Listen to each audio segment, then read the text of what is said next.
a mysterious symbol, a royal hospital visit, and a conspiracy theory that refuses to die. For years, some people have claimed that the British royal family is secretly controlled by the Freemasons.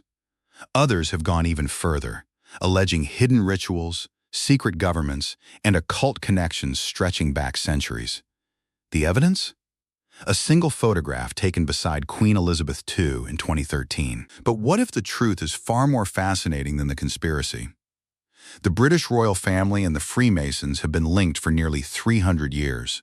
That fact alone has fueled endless speculation. Why have so many royals joined Masonic organizations? Why did Queen Elizabeth openly support them? And who was the mysterious nurse wearing a Masonic symbol while accompanying the Queen from a hospital? Today, we're separating fact from fiction and exploring one of the most misunderstood relationships in British history. By the end of this video, you'll understand where the conspiracy theories came from, why the monarchy embraced Freemasonry for generations, and whether there's actually any evidence behind the claims. Let's get into it. Key photo that sparked a firestorm.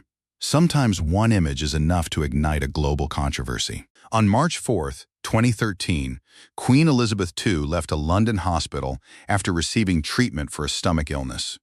The event itself was routine, but eagle-eyed viewers quickly noticed something unusual. Standing beside the Queen was a senior nurse wearing a belt buckle featuring a square, a compass, and a 5-pointed star. To most people, it meant nothing. To conspiracy theorists, it meant everything. Within days, online forums exploded with claims that the nurse wasn't really medical staff at all.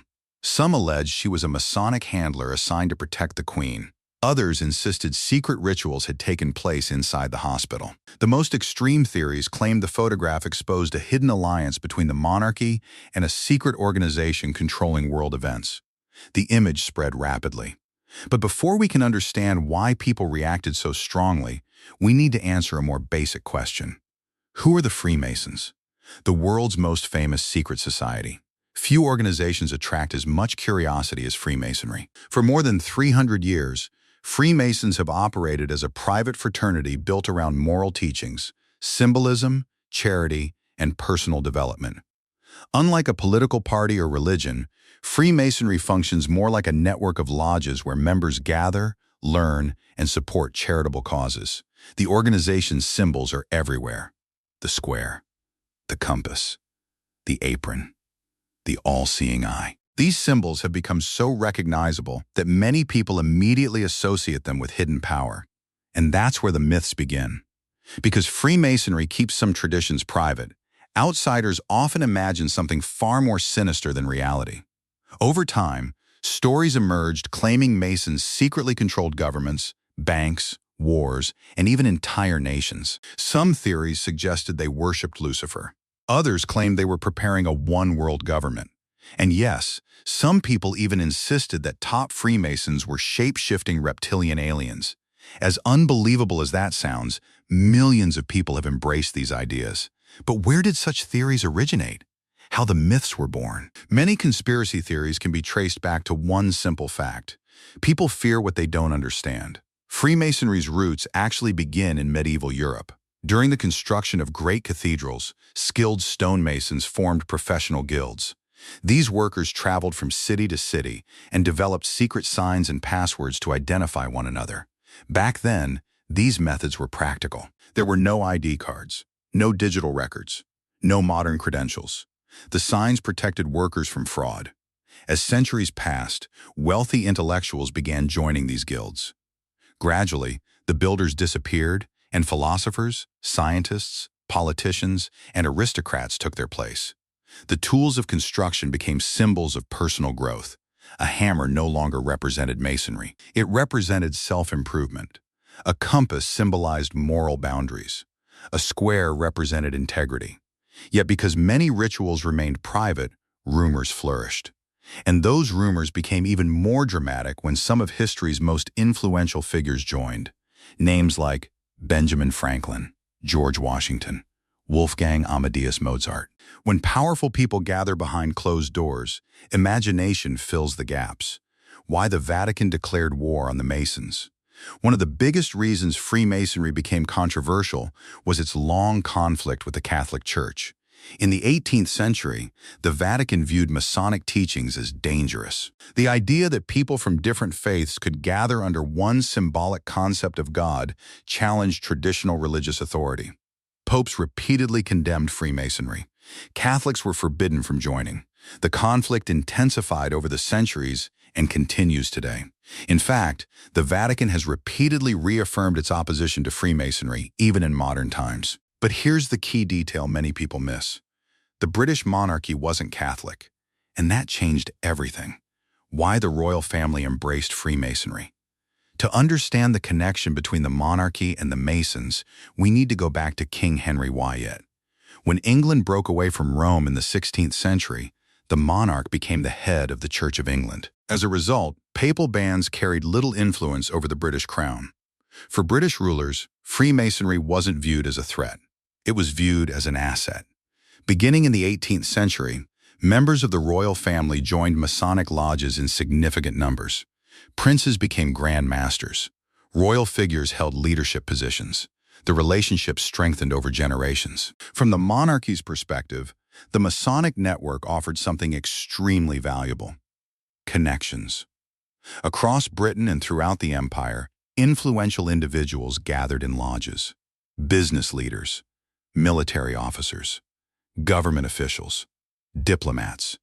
These relationships helped strengthen loyalty to the crown and created informal networks that often extended around the world. For centuries, this arrangement benefited both sides. Queen Elizabeth's relationship with the Masons.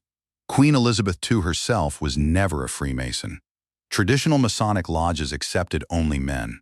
However, she openly supported Masonic charities and maintained close relationships with senior figures in the organization.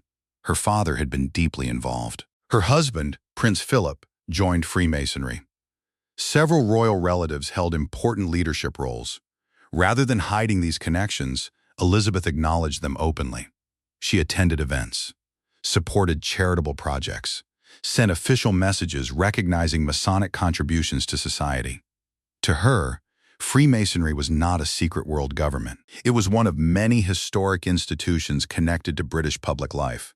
And that brings us back to the famous photograph. Because the explanation is far less mysterious than many expected. The truth about the nurse's belt buckle. After years of speculation, researchers eventually uncovered the likely origin of the symbol. The buckle wasn't evidence of secret rituals. It wasn't proof of Masonic control. And the nurse wasn't a hidden priestess. The buckle appears to have originated from the former Royal Masonic Hospital in London. For decades, staff at that hospital wore uniforms featuring Masonic-themed insignia. When the hospital eventually closed, many of those antique buckles found their way into private collections and second-hand markets. In Britain, senior nurses have a long tradition of wearing decorative belt buckles as symbols of professional status. The nurse accompanying the Queen was most likely wearing an antique piece connected to that tradition. That's it. No hidden messages, no secret ceremony, no conspiracy. Just a historical artifact worn by a healthcare professional. Yet one photograph was enough to fuel theories for years. And that tells us something important about human nature. Why conspiracy theories never die. The real reason these stories persist isn't because of evidence. It's because mysteries are exciting. People naturally search for hidden explanations behind major events. A secret society, a hidden government, a powerful network operating in the shadows. Those stories are often more entertaining than reality. The truth is usually far less dramatic. Freemasonry is a centuries-old fraternity with traditions, rituals, and charitable activities. The British royal family maintained connections with it for historical, cultural, and political reasons. That reality may not be as sensational as the conspiracy theories, but it is far more interesting because it's real. The relationship between the British monarchy and Freemasonry has lasted for centuries, but the evidence points to history, tradition, and influence, not secret world domination. Still, the mystery surrounding the Masons continues to fascinate millions of people around the globe. Now I want to hear from you. Do you think Freemasonry is simply a misunderstood organization? Or do you believe there's more happening behind closed doors than the public knows? Leave your thoughts in the comments below. And if you enjoy royal history, hidden stories, and deep dives into fascinating mysteries, don't forget to like, subscribe, and turn on notifications. Thanks for watching, and I'll see you in the next video.